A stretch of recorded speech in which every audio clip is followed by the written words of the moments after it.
ஏர் India விமான விபத்தில் அனைவரும் உயிரிழந்த நிலையில் நான் ஒருவன் மட்டுமே தப்பினாலும் உடல் மன ரீதியாக கடுமையாக பாதிக்கப்பட்டு உள்ளேன் என விஸ்வாஷ்குமார் ரமேஷ் தெரிவித்து உள்ளார்.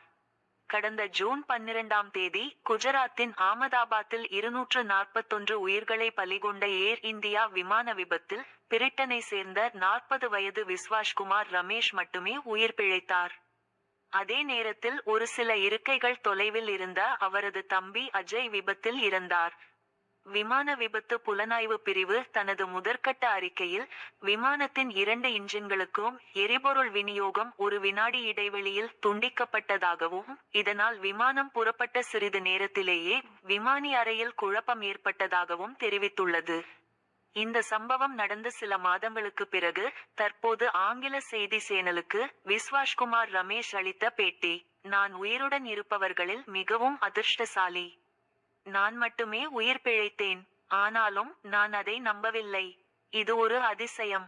இப்போது நான் தனியாக இருக்கிறேன். நான் என் அறையில் தனியாக அமர்ந்திருக்கிறேன். என் மனைவி என் மகனுடன் பேசுவதில்லை.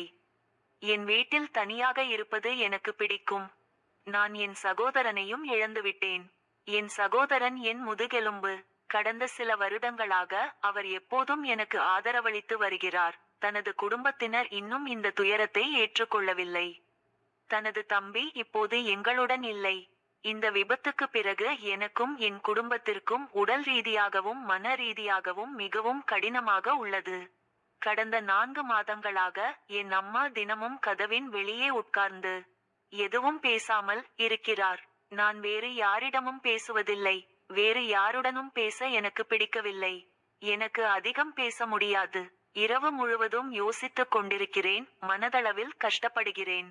ஒவ்வொரு நாளும் முழு குடும்பத்திற்கும் வேதனையாக இருக்கிறது. எனது கால், தோள்பட்டை, முழங்கால் மற்றும் முதுகில் தொடர்ந்து வலி ஏற்படுவதால் அவதி அடைந்து வருகிறேன்.